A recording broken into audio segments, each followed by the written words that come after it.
What's up, guys, and welcome back to my reading journey. Hope we're all doing absolutely fine. And today, as usual, we're gonna continue with Seneca's letters from a Stoic, and it's gonna be the letter 95 on the usefulness of basic principles. So let's get started. You keep asking me to explain without postponement a topic which I once remarked should be put off until the proper time, and to inform you by a letter whether this department of philosophy, which the Greeks call paraenetic and we Romans call the preceptoral, is enough to give us perfect wisdom. Now I know that you will take it in good part if I refuse to do so, but I accept your request all the more willingly and refuse to let a common saying lose its point. Don't ask for what you will wish you hadn't got, for sometimes we seek with effort that which we should decline if offered voluntarily. Call the fickleness, or call it pattishness. We must punish the habit by ready complaints. There are many things that we would have men think that we wish, but that we really do not wish. A lecturer sometimes brings upon the platform a huge work of research written in the tiniest hand and very closely folded. After reading of a large portion, he says, "I shall stop if you wish."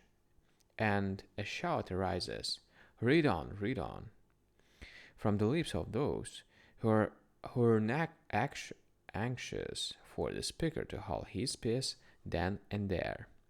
We often want one thing and pray for another, not telling the truth, even to the gods, while the gods either do not hearken, or else take pity on us. But I shall without pity avenge myself, and shall load a huge letter upon your shoulders. For your part, if you read it when with reluctance, you may say, "I brought this burden upon myself," and may class yourself among those men whose too ambitious wives drive them frantic, or those whom riches harass, earned by extreme sweat of the brow, or those who are tortured with the titles which they have sought by every sort of device and toil, and all others who are responsible for their own misfortunes. But I must stop this preamble and approach the problem under consideration. Men say, the happy life consists in upright conduct. Precepts guide one to upright conduct. Therefore, precepts are sufficient for attaining the happy life. But they do not always guide us to upright conduct. This occurs only when the will is receptive, and sometimes they are applied in vain, when wrong opinions abase the soul. Furthermore, a man may act rightly without knowing that he is acting rightly. For nobody except he be trained from the start and equipped with complete reason can develop to perfect proportions, understanding when he should do certain things, and to what extent, in whose company, and how and why. Without such training, a man cannot strive with all his heart after that which is honorable, or even with steadiness or gladness, but will ever be looking back and wavering. It is also said, if honorable conduct results from precepts, then precepts are amply sufficient for the happy life. But the first of these statements is true. Therefore the second is true also. We shall reply to these words that honorable conduct is, to be sure, brought about by precepts, but not by precepts alone. Then comes the reply: if the other arts are content with precepts, wisdom will also be content therewith. For wisdom itself is an art of living, and yet the pilot is made by precepts, which tell him thus and so to turn the tiller, set his sails, make use of fair wind, tack, make the best of shifting and variable breezes, all in the proper manner. Other craftsmen also is thrilled by precepts. Hence, precepts will be able to accomplish the same result in the case of our craftsmen in the art of living. Now, all these arts are concerned with the tools of life, but not with life as a whole. Hence, there is much to clog these arts from without and complicate them, such as hope, greed, fear. But that art which possesses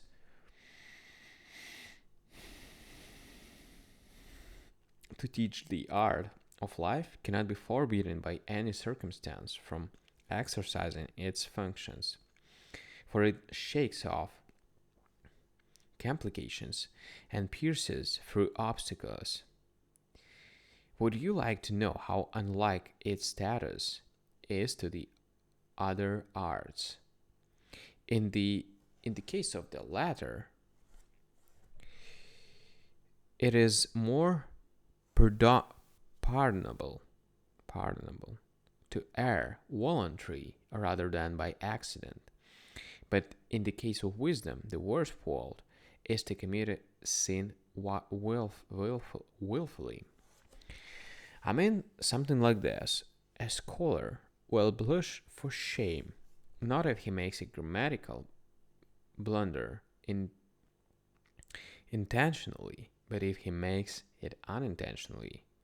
If a physician does not recognize that his patient is failing, he is much poorer practitioner than if he recognizes the fact and conceals his knowledge. But in this art of living, a voluntary mistake is the more shameful. Furthermore, many arts, yes, and the most liberal of them all, have their special doctrine, and not mere precepts of advice. The medical profession, for example. There are the different schools of Hippocrates, of Asclepius, of Themison, and besides, no art that concerns itself with theories can exist without its own doctrines. The Greeks call them dogmas, while we Romans may use the term doctrines or tenets or adapted principles, such as you will find in geometry or astronomy. But philosophy is both theoretic and practical. It contemplates and at the same time acts. You are indeed mistaken if you think that philosophy offers you nothing but worldly assistance. Her aspirations are loftier than that. She cries, I investigate the whole universe, nor am I content keeping myself within a mortal dwelling to give your favorable or unfavorable advice. Great matters invite, and such as are set far above you. In the words of Lucretius, to thee shall I reveal the ways of heaven, and the gods spreading before thine eyes, the atoms whence all things are brought to birth, increased and fostered by creative power, and eke their end, with nature cast them off.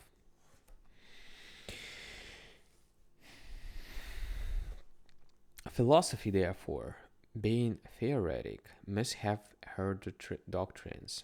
And why? Because no man can duly perform right actions except one who has been entrusted with reason, which will enable him in all cases to fulfill all the categories of duty. These categories cannot observe unless he receives precepts for every occasion, and not for the present alone. Precepts by themselves are weak and, so to speak, rootless if they be assigned to the parts and not to the whole. It is the doctrines which will strengthen and support us in peace and calm, which will include simultaneously the whole of life and the universe in its completeness. There is the same difference between philosophical doctrines and precepts as there is between elements and members. The latter depend upon the former, while the former are the source both of the latter and of all things.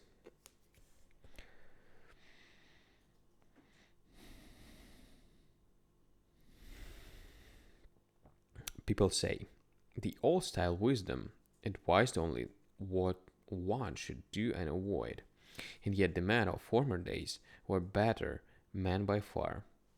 When savants have appeared, sages have become rare. For that frank, simple virtue has changed into hidden and crafty knowledge. We are taught how to debate, not how to live. Of course, as you say, the old-fashioned wisdom, especially in its beginnings, was crude, but so were the other arts, in which dexterity developed with progress. Nor indeed in those days was there yet any need for carefully planned cures. Wickedness had not yet reached such a high point or scattered itself so broadcast. Plain vices could be treated by plain cures. Now, however, we need defenses erected with all the greater care because of the stronger powers by which we are attacked. Medicine once consisted of the knowledge of a few simples. To stop the flow of blood or to heal wounds. Then, by degrees, it reached its present stage of complicated variety. No wonder that in early days medicine had less to do. Men's bodies were still sound and strong. Their food was light and not spoiled by art and luxury. Whereas when they began to seek dishes, not for the sake of removing but for arousing the appetite, they devised countless sauces to whet their gluttony. Then, what before was nourishment to a hungry man became a burden to the full stomach. Thence come paleness and the trembling of white sodden muscles, and the repulsive thinness, due rather to indigestion than to hunger.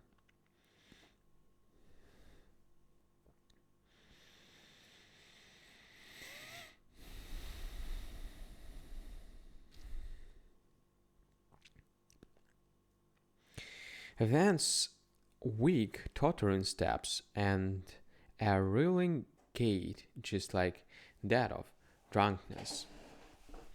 Thence dropsy spreading under the entire skin and the belly grow into a punch through a ill habit of taking more than it could hold. Vans, yellow jaundice, discolored countenances, and bodies that rot inwardly, and fingers that grow knotty when the joints stiffen, and muscles that are numbered and without power of feeling, and palpitation of the heart with its careless pounding. Why need a mental dizziness, or speak of pain in the eyes, in the eye, and in the ear, itching and etching, in the fevered brain, and internal ulcers, ulcers throughout the digestive system. Besides this, there are countless kinds of fever, some acute in their malignity, others creeping upon us with subtle damage, and still others which approach us with chills and severe ague. Why should I mention the other innumerable diseases, the tortures that results from high living?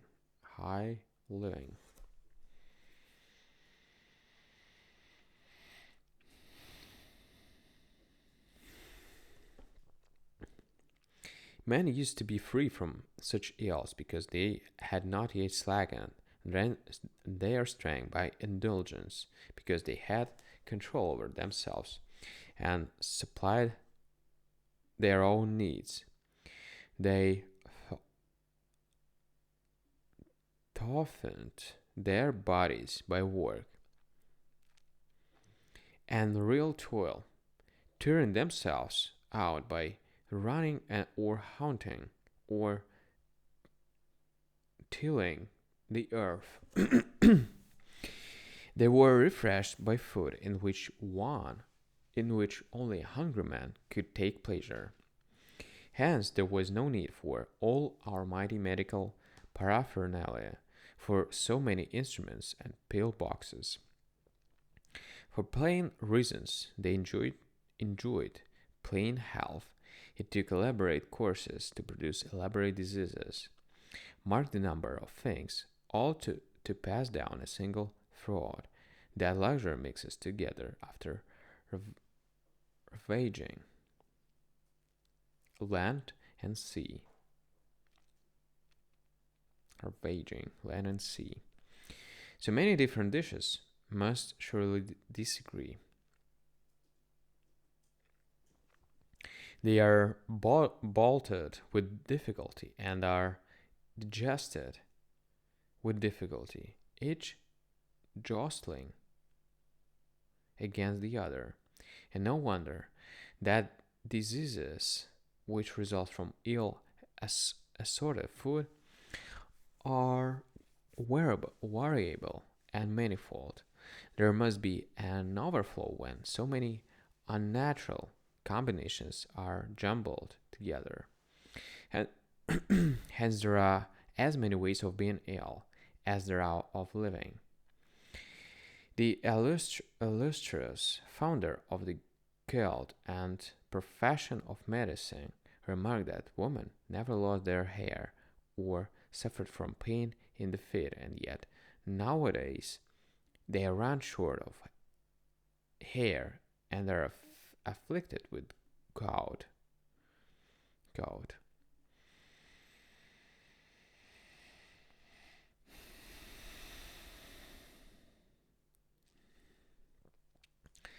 This doesn't mean that women's physique has changed, but that it has been conquered in reviling, in revile male and indulgences, they have also reviled the ills to which men are heirs. They keep just as late hours and drink just as much liquor. They challenge men in wrestling and carousing. They are no less given to vomiting from dis- distended stomachs, and to thus discharging all their wine again. Nor, nor are they behind the men in gnawing eyes, as a relief to their favored digestions. And they even match the men in their passions, although they were created to feel love passively. May the gods and goddess confound them. They devise the most impossible varieties of unchastity, and in the company of man they play the part of man. What wonder then that we can trip up the statement of the greatest and most skilled physician, when so many women are gaudy and bald. Because of their vices, women have ceased to deserve the privileges of their sex. They have put off their womanly nature and are therefore condemned to suffer the diseases of man. Physicians of all time knew nothing about prescribing frequent nourishment and propping the feeble pulse with wine. They did not understand the practice of bloodletting and of easing chronic complaints with sweet baths. They did not understand how, by bandaging ankles and arms, to recall to the outward parts a hidden strength which had taken refuge in the center.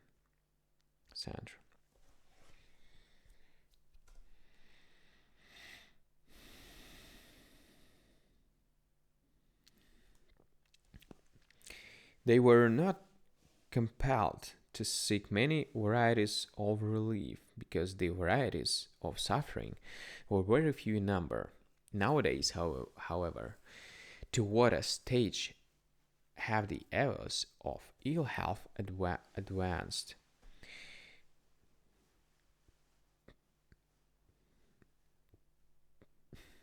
This is the interest which we pay on pleasures which we have coveted beyond what is reasonable and right. You need not wonder that diseases are beyond counting. Count the cooks. All intellectual interests are in abeyance. Those who follow culture lecture to empty rooms. Those who follow culture lecture to empty rooms in out of the way places. The house of the professor and the philosopher are deserted. But what a crowd! But what a crowd there is in the cafes! How many young fellows besiege the kitchens of their glutinous friends! I shall not mention the troops of luckless boys who must put up with other shameful treatment after the banquet is over. I shall not mention the troops of catamites, rated according to nation and color, who must all have the same smooth skin and the same amount of youthful down on their cheeks and the same way of dressing their hair, so that no boy with straight locks may get among the curly heads. Nor shall I mention the medley of bakers and the numbers of waiters who are at a given signal scurry to carry in the courses. Ye gods, how many men are kept busy to humor a, a single belly. What? Do you imagine that those mushrooms, the ep- Epicurus, the Epicurus poison, work no evil results in secret, even though they have had no immediate effect? What do you suppose that your snow, your summer snow does not harden to the tissue of the liver? What do you suppose that those oysters, a sluggish food, fattened on slime, do not weigh one down with mud, mud begotten heaviness? Do you not think that this so-called sauce from the provinces, the costly extract of poisonous fish, burns up the stomach with its salted put- putrefaction? What? Do you judge that the corrupted dishes, which man swallows almost burning from the kitchen fire and quenched into this digestive system without doing harm? How repulsive then, and how unhealthy are their belchings, and how disgusted men are with themselves when they breathe forth and fumes of yesterday's debauch. You may be sure that their food is not being digested, but is rotting. I remember once hearing gossip about a no, no, no, no, notorious dish into which everything over which Epicurus loved to dally have been heaped together by a cook shop that was fast rushing into bankruptcy. There were two kinds of mussels, and oysters trimmed round at the line where they are edible, edible, set off at intervals by sea or urchins. The whole was flanked by mullets cut up and served without the bones.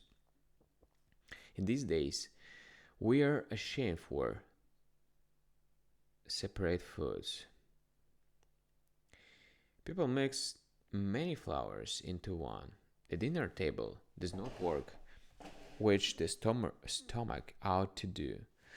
I look forward next to food being served masticated, and how little we are from it already when we pick out shells and bones, and the cook performs the office of the teeth. They say it is too much trouble to take our luxuries one by one. Let us have everything served at the same time and blended into the same flavor. Why should I help myself to a single dish? Let us have many coming to the table at once. The dainties of various courses should be combined and confounded. Those who used to declare that this was done but for display and notoriety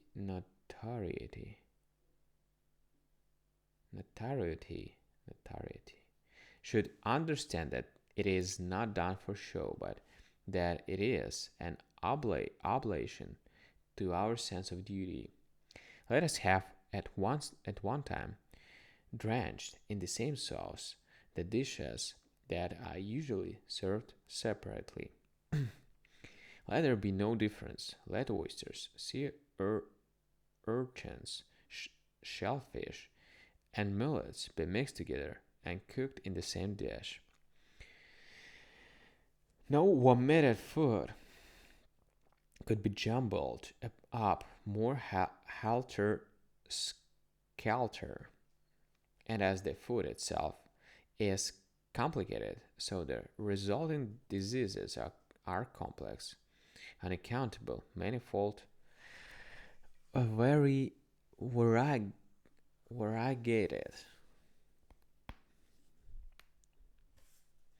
variegated. Medicine has begun to campaign against them in many ways and by many rules of treatment.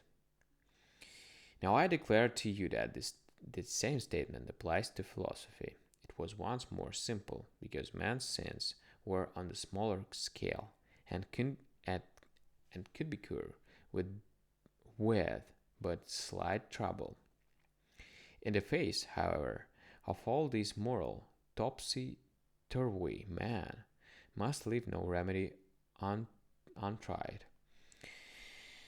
And would that this past might so at least to be overcome. We are mad, not only individually but nationally. We check mans- manslaughter and isolated murders. But what of war and the much wanted crime of slaughtering whole peoples? There are no limits to our greed, none to our cruelty. And as long as such crimes are committed by stealth and by individuals, they are less harmful and less portentous. But cruelties are practiced in accordance with acts of Senate and popular assembly, and the public is bidden to do that which is forbidden to the individual. This that would be punished by loss of life when committed in secret are praised by us because uninformed generals have carried them out. Man naturally the gentlest class of being is not ashamed to reveal in the blood of others to wage war and to entrust the waging of war to his sons, when even dumb beasts and wild beasts keep the peace with one another. Against this overmastering and widespread madness, philosophy has become a matter of greater effort and has taken on strength in proportion to the strength which is gained by the opposition forces. It used to be easy to scold men who were slaves to drink and who sought out more luxurious food. It did not require a mighty effort to bring the spirit back to the simplicity from which it had departed, one only slightly.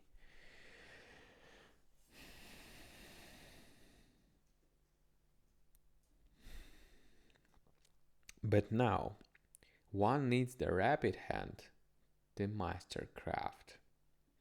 Men seek pleasure from every source. No vice remains within its limits. Luxury is precipitated into greed. We're overwhelmed with forgetfulness of that which is honorable. Nothing that has an attractive value is base.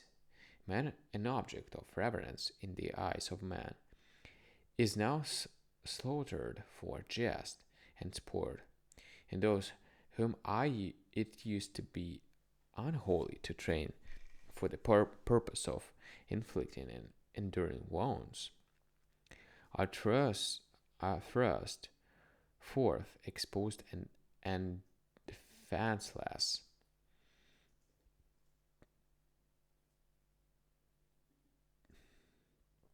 And it is a satisfying spectacle to see a man made a corpse.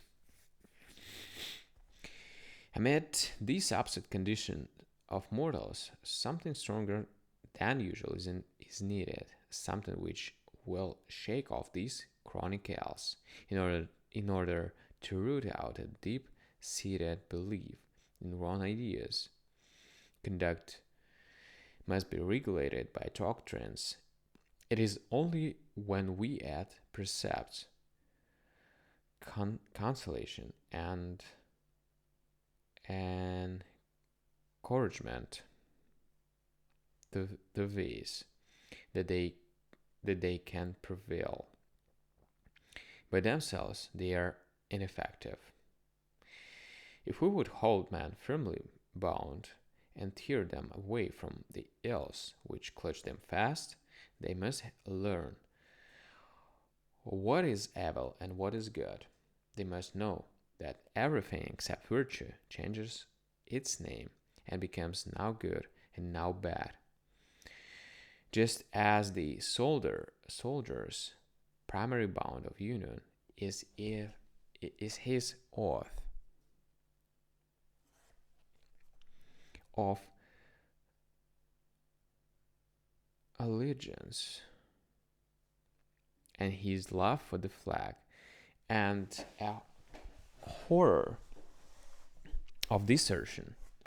And just as after this stage, other duties can easily be demanded of him and trusts given to him when once the oath has been administered.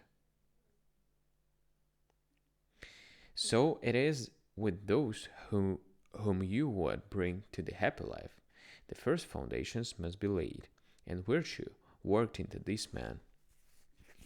Let them be held by a sort of superstitious worship of virtue. Let them love her. Let them desire to live with her and refuse to live without her.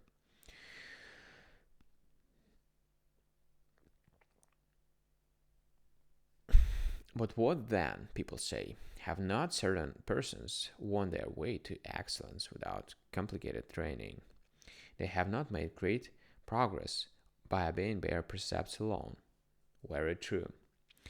But their temperaments were propitious, and they snatched salvation, as it were, by the way. For just as the immortal gods did not learn virtue, having been born with virtue complete and containing in their nature the essence of godness, even so certain men are fitted with unusual qualities and rich without a long apprenticeship,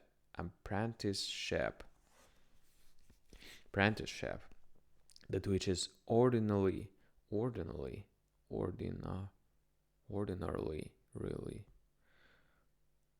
a matter of teaching, welcoming honorable things as soon as they hear them. Hence came the choice, minds which seize quickly upon virtue, or else produce it from within themselves.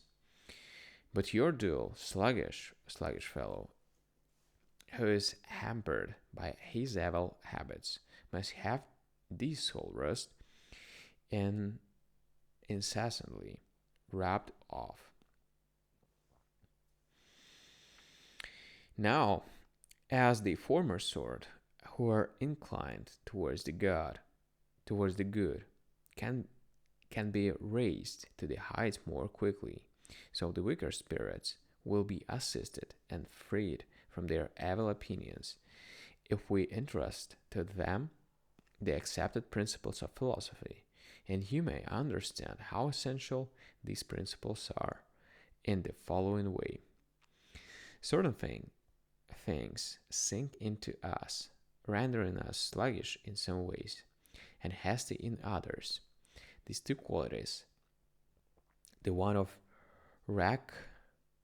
recklessness and the other of sloth, cannot be respectively checked or roused unless we remove their causes, which are mistaken admiration and mistaken fear.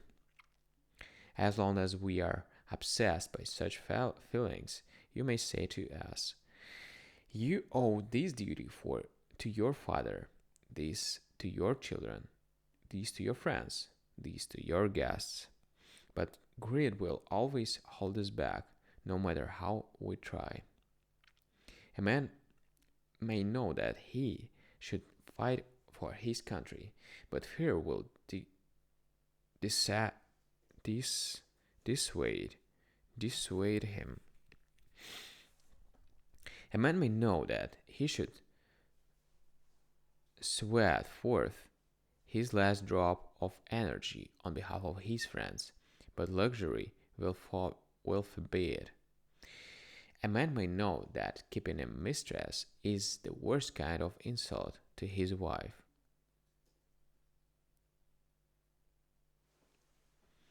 A man may know that keeping a mistress is the worst kind of insult to his wife, but lust will drive him to the opposite direction.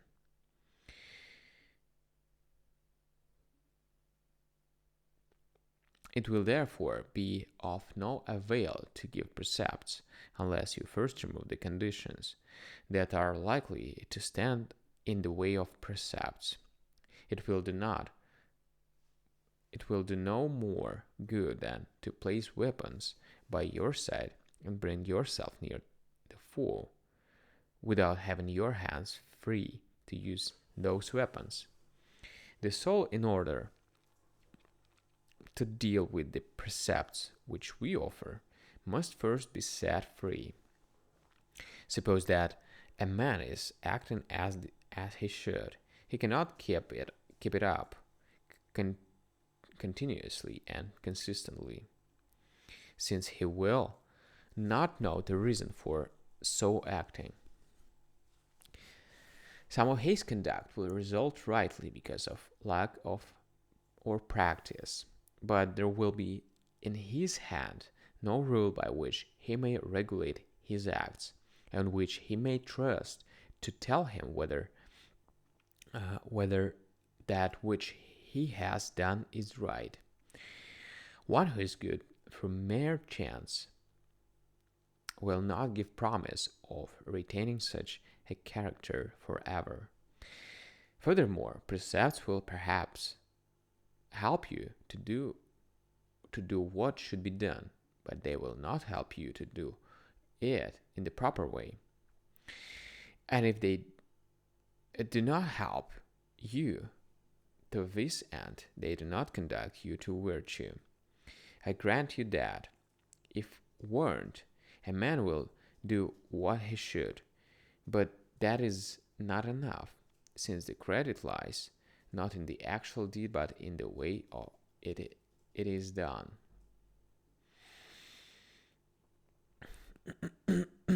What is more shameful than a costly meal which adds away the income even of a night? Or what so worthy of these censors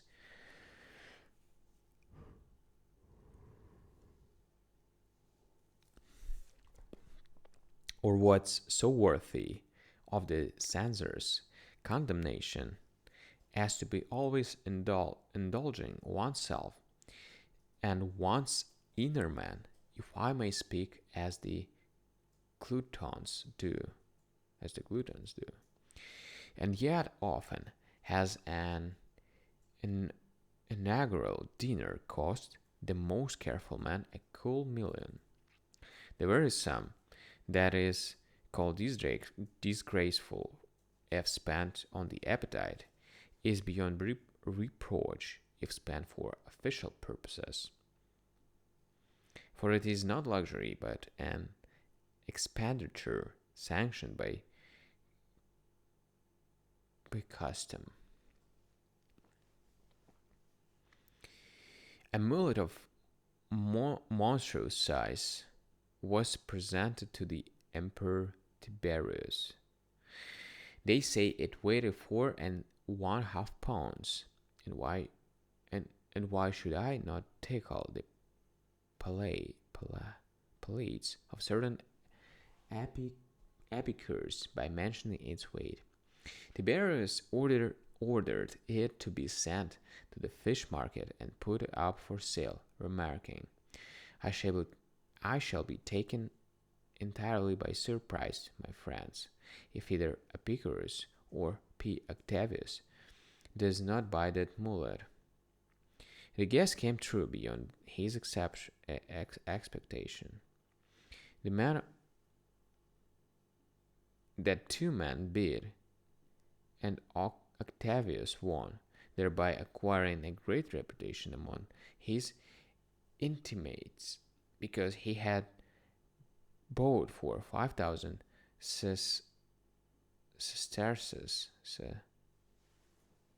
some money, sesterces, a fish which the emperor had sold, and which even Apicius did not succeed in buying. To pay such a price was disgraceful for Octavius, but not for the individual who purchased the fish in order to present it to Tiberius, though I should be inclined to blame the latter as well. But at any rate, he admired a gift of which he thought Caesar worthy. When people sit by the bedsides of their sick friends, we honor their motives.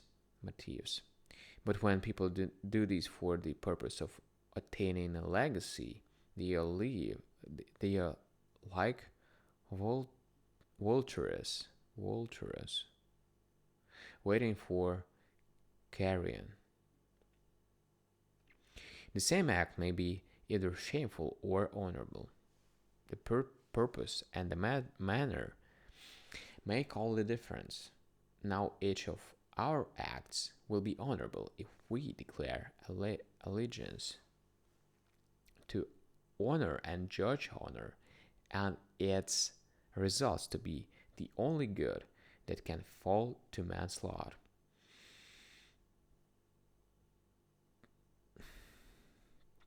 For other things are only temporally good. I think then that there should be deeply implanted a firm belief which we apply to life as a whole. This is what I call a doctrine, and as this belief is, so will be our acts and our thoughts. As our acts and our thoughts are, so will our lives be.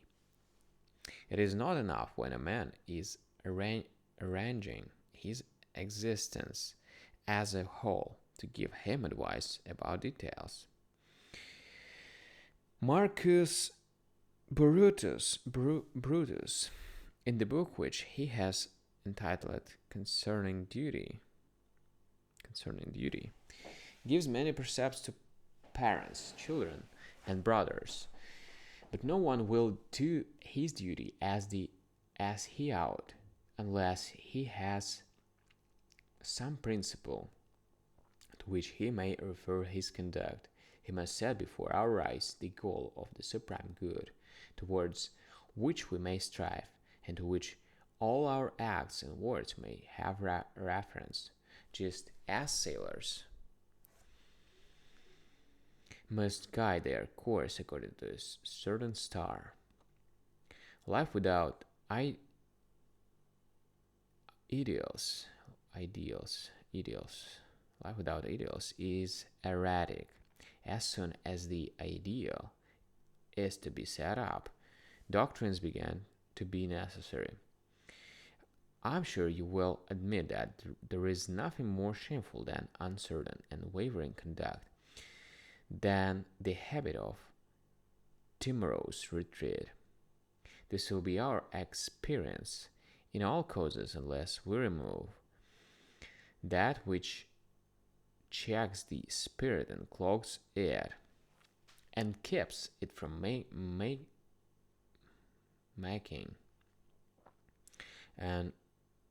an attempt and trying with all its might.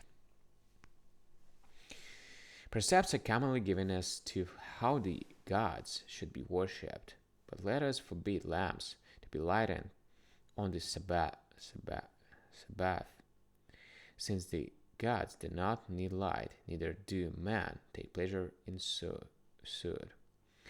Let us forbid man to offer morning salutation and to throng the doors of temples. Moral ambitions are attracted by such ceremonies, but God is worshipped by those who truly know Him.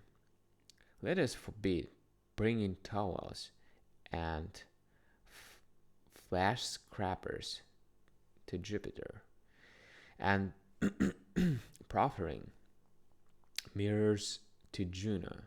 For God seeks no servants, of course not.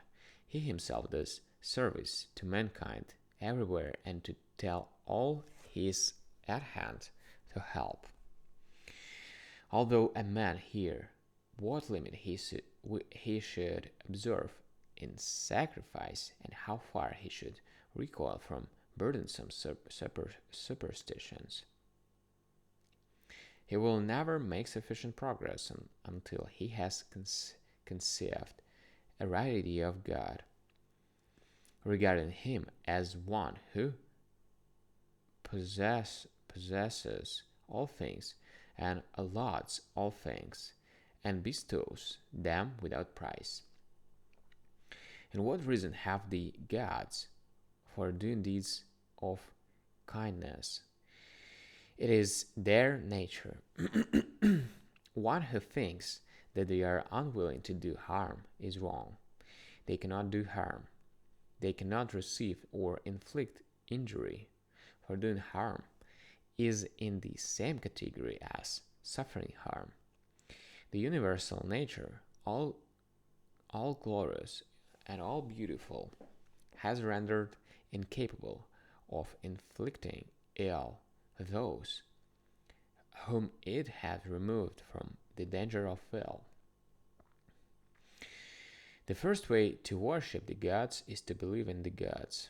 The next, to acknowledge their majesty, to acknowledge their goodness without which there is no majesty.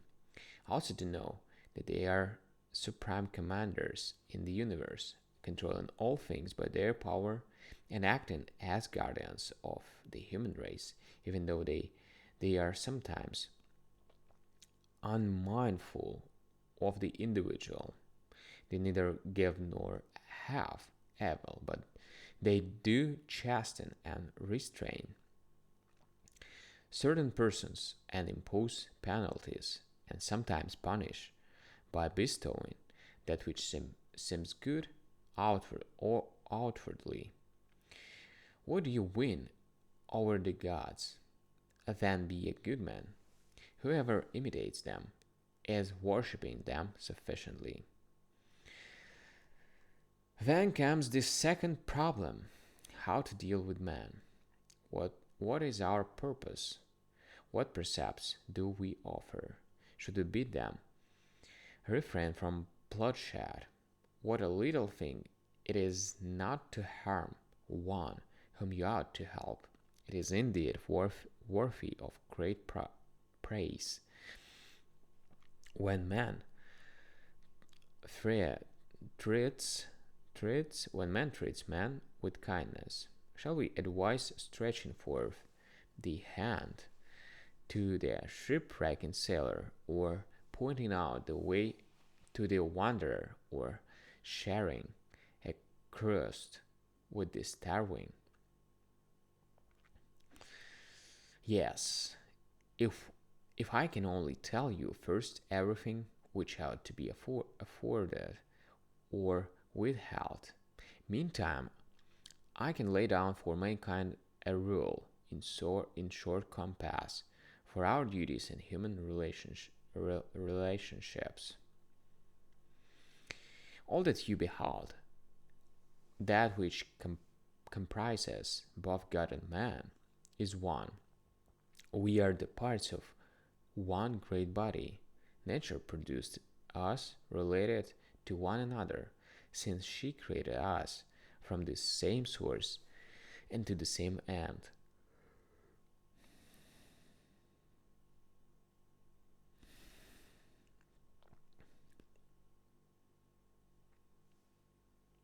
She engendered,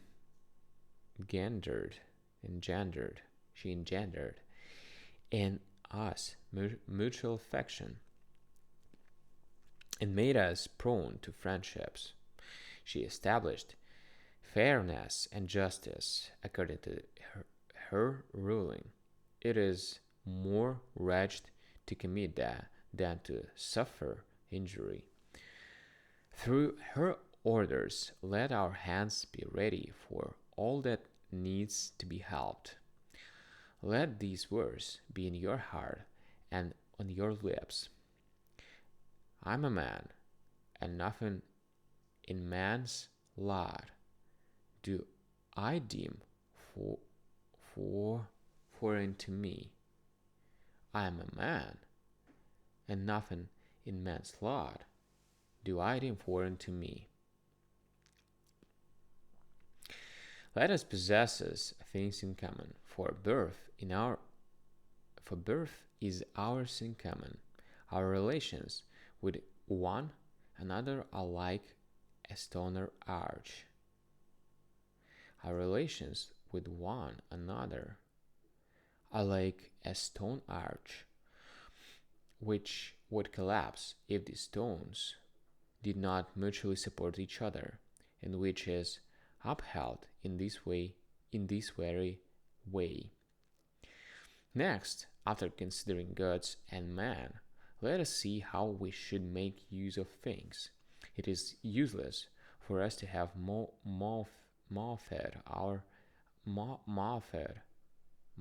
out precepts, unless we begin by reflecting what opinion we ought to hold concerning everything, concerning poverty, riches, renown, disgrace, citizenship, exile. Let us banish rumor and set a value upon each thing, asking what it is and not what it is called. Now let us turn to consideration of the virtues. Some persons will advise us to rate prudence very high, to cherish bravery, and to cleave more closely, if possible, to justice than to all other qualities. But this will do us no good if we do not know what virtue is, whether it is simple or compound, whether it is one or more than one, whether it is parts are separate or interwoven with one another, whether he who has one virtue possesses the other virtues also, and just what are the distinctions between them. The carpenter does not need to inquire about his art in the light of its origin or of its function, and more than an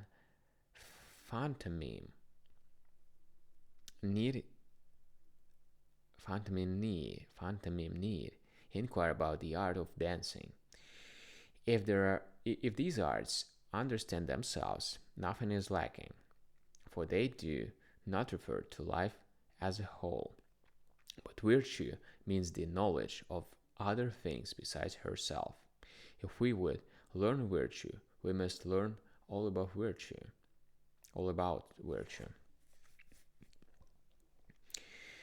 Conduct will not be right unless the will to act is right. For this is the source of conduct. Nor, again, can the will be right without a right attitude of mind, for this is the source of the will. Furthermore, such an attitude of mind will not be found even in the best of men unless he has learned the laws of life as a whole and has worked out a proper judgment about everything, and unless he has reduced facts to a standard of truth. Peace of mind is enjoyed only by those who have attained a fixed and unchanging standard of judgment. The rest of mankind continually ebb and flow in their decisions, floating in a condition where they alternately reject things and seek them. And what is the reason for this tossing to to and fro?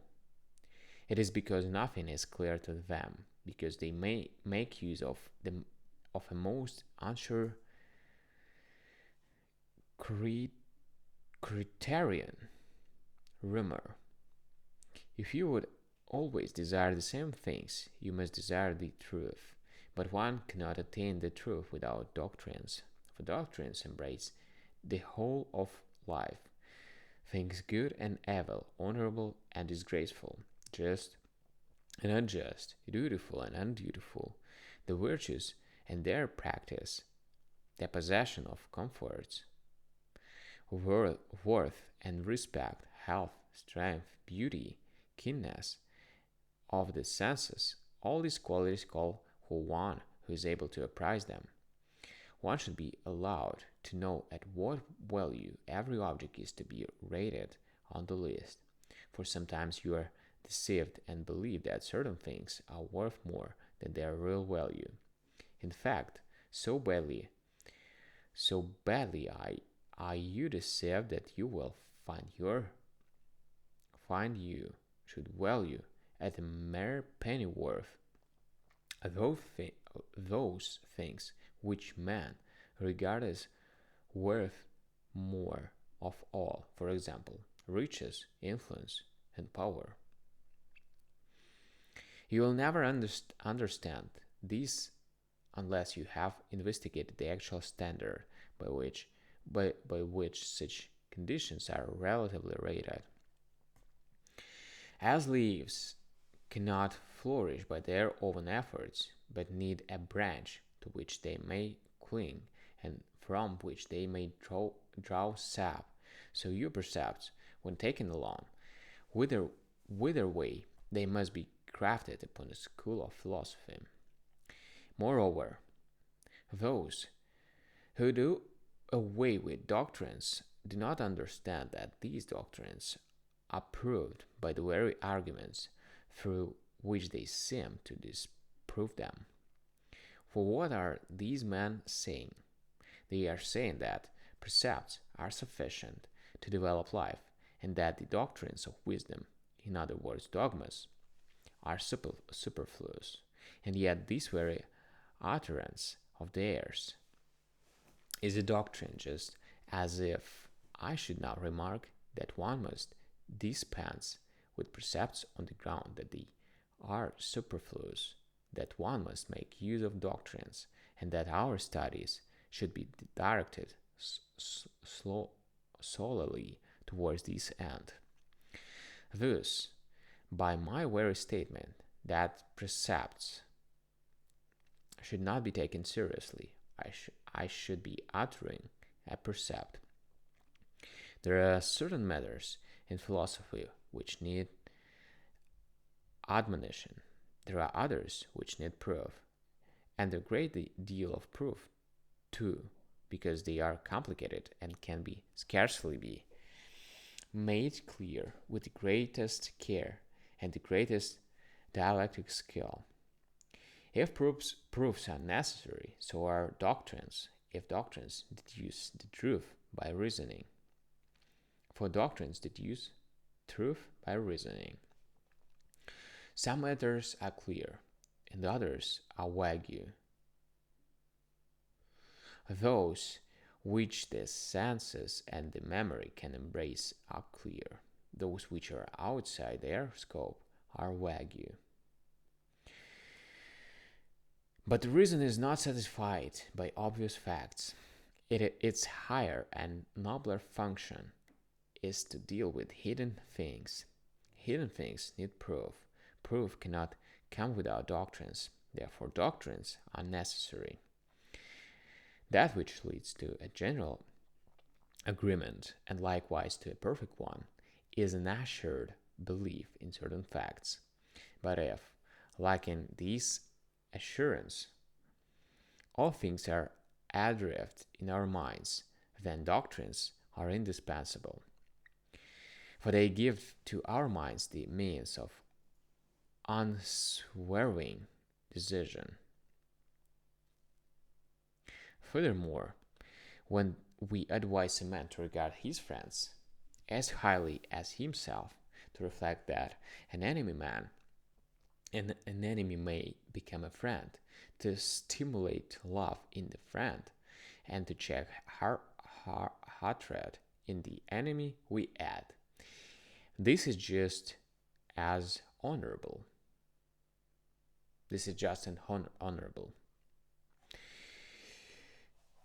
Now, the just and honorable element in our doctrines is embraced by reason. Hence, reason is necessary, for without it, the doctrines cannot exist either. But let us unite the two. For indeed, branches are useless without their roots, and the roots themselves are strengthened by the growth which they have produced. Everyone can understand how useful the hands are. They obviously help us, but the heart, the source of the hands, growth, and power and motion is hidden. And I can say the same thing about precepts. They are manifest, while the doctrines of wisdom are concealed. And as only the initiated as only the initiated know the more hallowed portion of the rites, so in philosophy the hidden truths are revealed only to those who are members and have been admitted to the scared rites. But precepts and other such matters are familiar even to the uninitiated. To the uninitiated.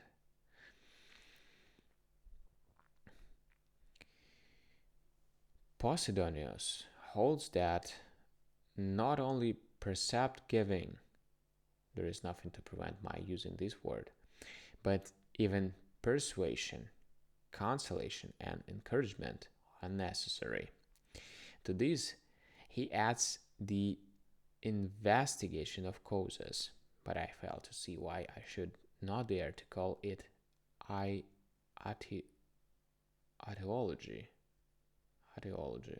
since the scholars who mount guard over the Latin language, those use this term as having the right to do so. He remarks that it will also be useful to illustrate each particular virtue. The science Posidonius calls ethology, while others call it characterization. It gives the signs and marks which belong to each virtue and vice, so that by them this distinction may be drawn between like things. Its function is the same as that of precept. For he who utters precept says, if you would have self-control, act thus and so. He who illustrates says, the man who acts thus and so, and refrains from certain other things, possesses self-control. If you ask what the difference here is, I said that the one gives the precepts of virtue, the other is embodiment. These illustrations, or to use a commercial term, these samples, have, I confess, a certain utility. Just put them up for exhibition, well recommended, and you will find men to copy them. Would you, for instance, deem it a useful thing to have evidence given you by which you may recognize a thoroughbred horse, and not be cheated in your purchase or waste your time over a low-bred animal? But how much more useful it is to know the marks of a surpassingly fine soul, marks which one may appropriate from another for oneself.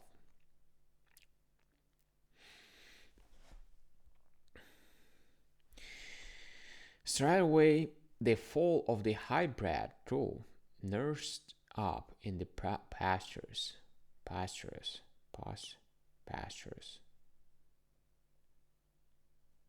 Straightway the fall of the high-bred drow, nursed up in the pastures, marches with spirited step and treads with a delicate motion, first on the dangerous pathway and into the threatening river, thrusting himself to the unknown bridge without fear at its creakings, neck thrown high in the air, and clear-cut head and a belly,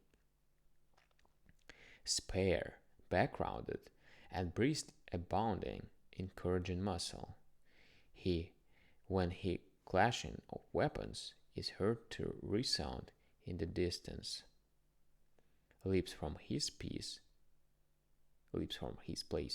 and pricks up his ears, and all in a tremble, pours forth and pent up fire that lay close shut, that lay close shut in his nostrils. Virgil's description, through referring to something else, might perfectly well be the portrayal of a brave man. At any rate, I myself should select no other simile for a hero.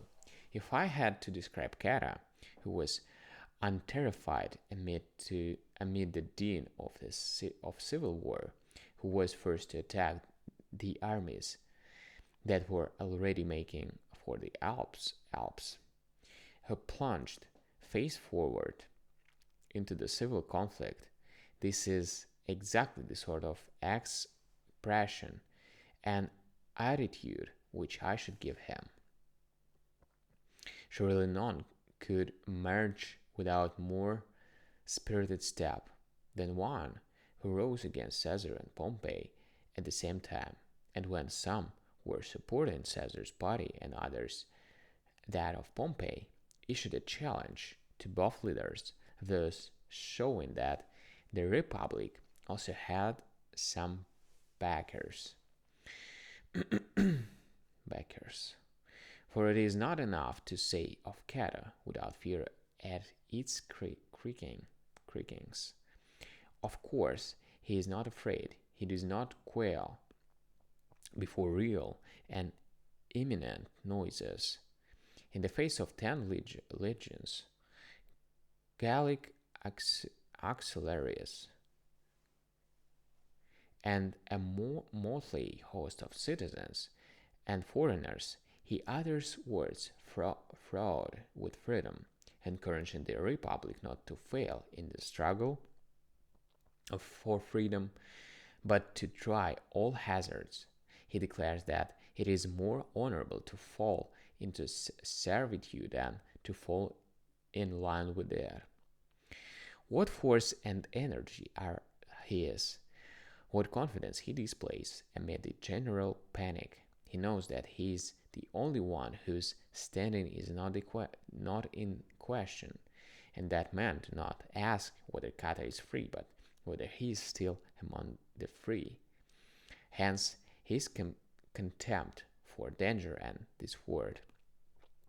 What a pleasure it is to say, in admiration of the unflinching steadiness of a hero who did not totter when the whole state was in ruins, abreast, abounding in courage and muscle,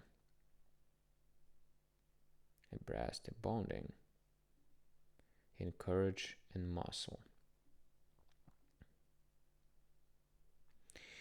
It will be helpful not only to state what is the usual quality of good men and to outline their figures and features, but also to relate and set forth what men there have been of this kind. We might picture that last and bravest wound of Catus through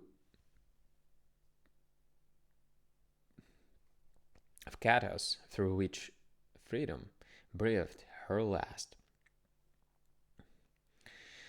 or the wise Laelius and his harmonious life with his friend Scipio, or the noble deeds of the elder Cata at home and abroad, or the wooden couches of Tubera spread at a public feast, goatskins instead of tapestry, and vessels of earthenware set out for the banquet before the very shrine of Jupiter. What else was this except the cancer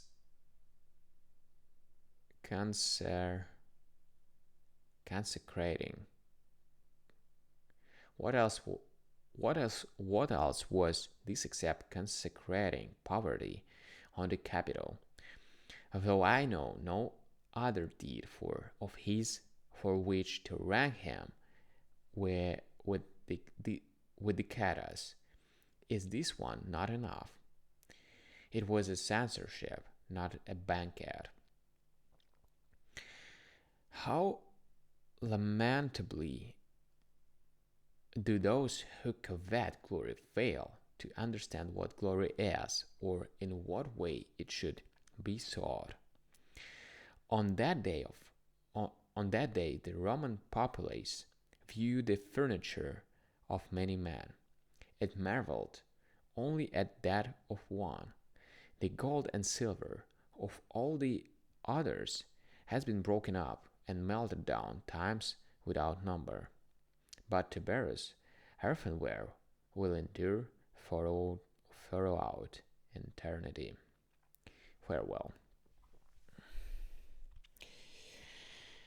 Alright, guys, so that was the longest letter, congratulations, of in this book. So tomorrow it's going to be the short one. Thank you for joining me today. See you tomorrow, the next part. See you and bye.